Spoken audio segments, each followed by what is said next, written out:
देश की राजनीति में आज राज्यसभा चुनावों का महापर्व था। बिहार, महाराष्ट्र, कर्नाटक, हिमाचल, उत्तर प्रदेश, पर जो दिलचस्प मुकाबला देखने को मिला आपको उत्तर प्रदेश में, कुछ बकाया नहीं रहा। साम दाम दंड भेद, चरित्र, ईमानदारी, नैतिकता, इंसानियत, सरकारी एजेंसियां, सत्ता का पावर, सेठ की धन दौलत, सबने दिल खोलकर काम किया। दिल खोलकर, समझ रहे हैं ना, दिल खोलकर। पूरी वीडियो को देखिएगा, आपको बताएंगे पूरी कहानी। उत्तर प्रदेश में 10 राज्यसभा सीटें खाली थी। सभी दल चाहते, जो मुख्य पक्ष और विपक्ष हैं, 10 ने विरोध चुनाव जीत जाते, पर भारतीय जनता पार्टी जिसके लिए जानी जाती है, उन्होंने वैसा ही किया। एक अतिरिक्त कैंडिडेट उतार दिया। समाजवादी पार्टी के पास 3 कैंडिडेट थे, जया बच्चन, रामजी लाल सुमन और आलोक रंजन। वहीं भारतीय जनता पार्टी के पास 7 कैंडिडेट आराम से चुनाव जीतते, लेकिन उन्होंने एक अतिरिक्त कैंडिडेट संजय सेठ को मैदान में उतार दिया।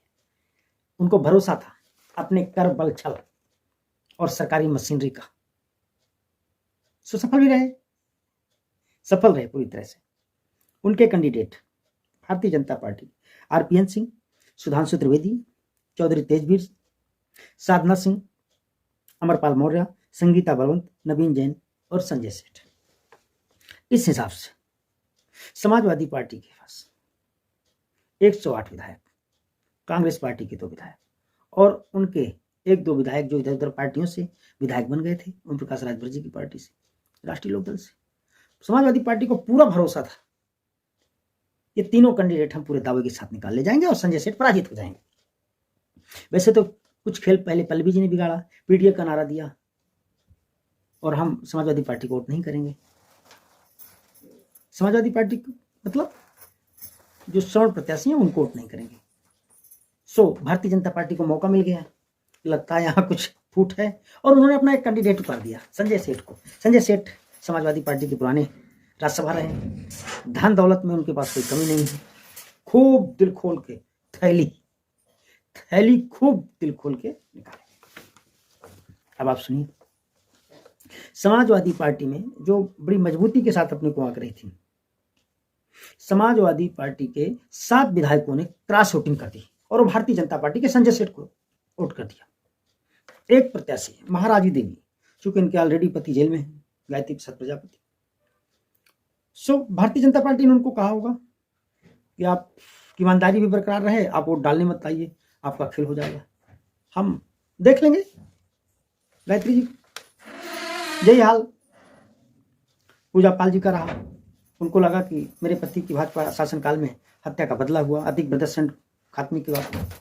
आशुतोष मौर्य, संघमित्रा बदायूं की जो सांसद हैं, बदायूं से विधायक भी हैं, आशुतोष मौर्य संघमित्रा के बहुत खास माने जाते हैं, सो उनके दबाव में चले गए। राकेश प्रताप सिंह, अभय सिंह जग जाहिर हैं, राकेश पांडे, विनोद चतुर्वेदी, उनके भी बेटा के ऊपर कई केस चल रहे हैं, जालसाजी के, बेईमानी के, सो बताने की कोई जरूरत नहीं।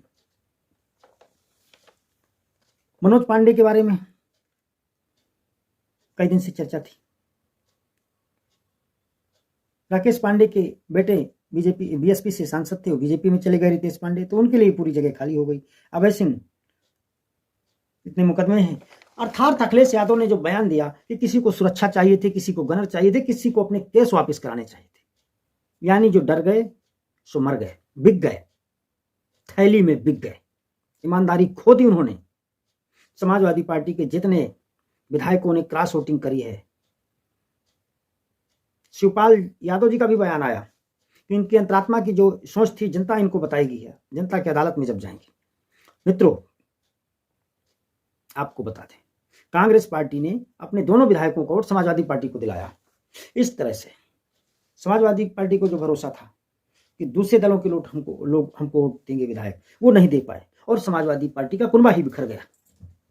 कुनबा यूं बिखरा कि 7 वोट भाजपा ने जो ले लिए, उसमें से मनोज पांडे को वो तो जानते ही हैं, अपना रायबरेली से चुनाव भी लड़ना चाहते हैं, मैंने सुना है। मुख्यमंत्री जी से सारे विधायक मिले वोटिंग के बाद, और मनोज पांडे जो चर्चा थी पहले से भी, सचेतक पद से उन्होंने इस्तीफा भी दे दिया। देना भी चाहिए, नैतिकता भी बनती है। जिस पार्टी पे आप नहीं रहे, जिस पार्टी पे आप वरिष्ठ नेता माने जाते थे, जुझारू और कद्दावर नेता माने जाते थे, तो लोग आपको गद्दार बताने लगे।